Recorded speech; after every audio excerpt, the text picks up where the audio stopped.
दूर एक जंगल रे गोटे चढ़ई परिवार रहुथिले। परिवारटी बहुत हस खुशी चलुए। आउ तांकर गोटे मात्र झील सोमा देखिबाकू बहुत सुंदर थाए। झीर बढ़िया बयस देखि बापा माँ बहुत चिंतार पड़ी थांती। अनेक घर देखिबाकू आसुथांती किंतु सोमार बाहागर कोठी ठीक हो न थाए। ये कथा भाभी भाभी सोमार माँ बापा सबुबेले चिंतारे रहुथांती। केमिति कौन करिबा, झीर बयस हेई आसिलाणी। कोठी भल घर देखी बाहागर करिदेले आमे बुढ़ा बुढ़ी बोझरू मुक्त हो जाते।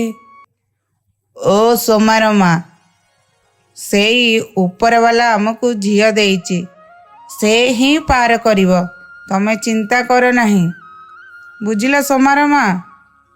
एमिति भाभी भाभी तांको दिन कटि जाउथाए। आउ सेपटे कालिकाऊ नुआ प्रस्ताव घर को नेकी आसे।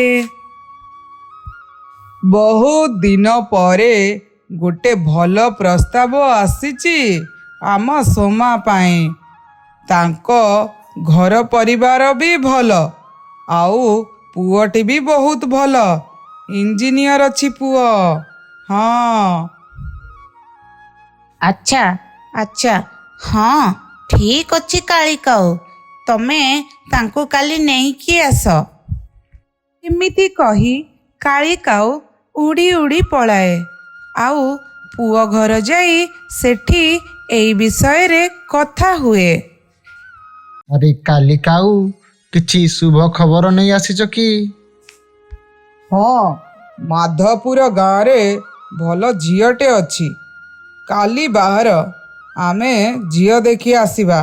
झील ग्रेजुएशन कंप्लीट करिछि। आम पुओ को झील भावना कौन? पड़क झील आम घरे राणी होई रहिब, किछि असुविधा हब नाही। आम पुओ गोटिए रे गोटिए, आ रोजगार मध्य भल। आम सोमा भी लक्ष्मीवंतिया झीलटे, जोठिकी जीव समस्तंको निजर करिनब।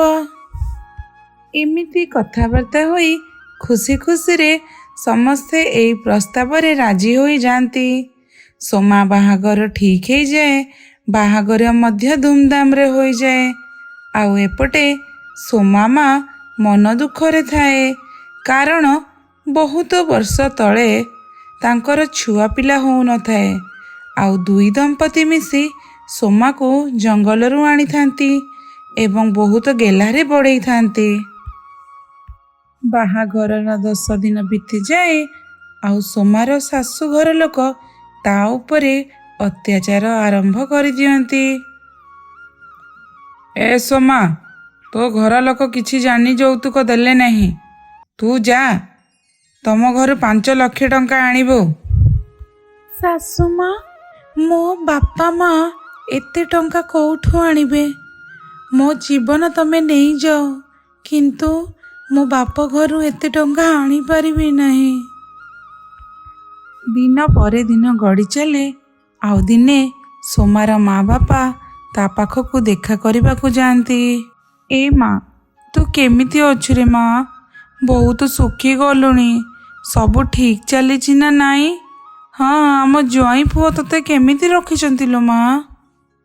माँ रे, कह कौन असुविधा?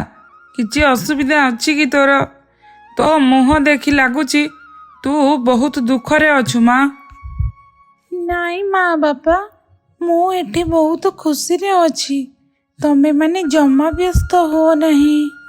तमे 5 लाख टंका दियो, नहले झील को एटी नहीं जाओ। आमर टंका दरकार, नहले आमे झील को जाली पड़ी देबू। एमिति सुनी सोमा माँ बापा मन कष्ट करी चली जाती। आउ राति सारा न सोई पारी सकाळ हबार अपेक्षा करती। आउ आर दिन पुलिस थाना जाई सेठारे गोटे FIR दियंती। पुलिस संगे संगे सोमा घर को जाई सोमार परिवार को जेल नहीं जाए। आउ सोमार माँ बापा सोमा को तांको घर को आनी आसंती। କିନ୍ତୁ ସୋମା ମନ ବହୁତ ଦୁଃଖ ଥାଏ। ସେ ଭାବୁଥାଏ ମୁଁ କେଡ଼େ ହତଭାଗିନୀ, ମୋ ଜୀବନ ନଷ୍ଟ ହୋଇଗଲା। କିନ୍ତୁ ସୋମା ହରାଶ ନ ହୋଇ ଦିନ ରାତି ପରିଶ୍ରମ କରେ, ଆଉ କିଛି କରିବାକୁ ଚେଷ୍ଟା କରେ। ମା ରେ, ତୁ ସରକାରୀ ଚାକିରି ପାଇଁ ଚେଷ୍ଟା କର, ତୁ ନିଶ୍ଚୟ ସଫଳ ହବୁ ମା। ମା, ତମେ ଚିନ୍ତା କର ନାହିଁ ମା, ମୁଁ ପରୀକ୍ଷା ଦେବି ଆଉ ନିଶ୍ଚୟ ସଫଳ ମଧ୍ୟ ହେବି।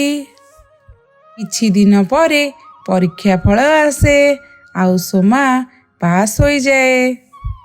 ମା, ମା, ବାପା, ବାପା, ଜଲ୍ଦି ଆସ, ମୁଁ ପରୀକ୍ଷାରେ ପାସ୍ ହେଇଯାଇଛି। ମା ରେ, ତୁ ଆଜି ଆମକୁ ଗର୍ବିତ କରେଇଦେଲୁ ମା। ତୋ ଭଳି ଝିଅ ସମସ୍ତଙ୍କ ଘରେ ଜନ୍ମ ହେବା କଥା। ସମସ୍ତେ ବହୁତ ଖୁସିରେ ଥାନ୍ତି ଆଉ ସୋମା ମଧ୍ୟ ତାଙ୍କ ଗାଁ ମାଧପୁର ସ୍କୁଲରେ ବରିଷ୍ଠ ଶିକ୍ଷୟିତ୍ରୀ ହିସାବରେ ଯୋଗଦାନ କରେ। ଆଉ ସେହି ଦିନଠୁ ସେ ବାହା ହେବନି ବୋଲି ସ୍ଥିର କରେ, ଆଉ ସ୍ଥିର କରେ ଯେ ସେ ତା ଭଳି ଛୁଆମାନଙ୍କ ପାଇଁ କାମ କରିବ ଆଉ ତାଙ୍କୁ ଉଚ୍ଚ ଶିକ୍ଷା ଦେବ।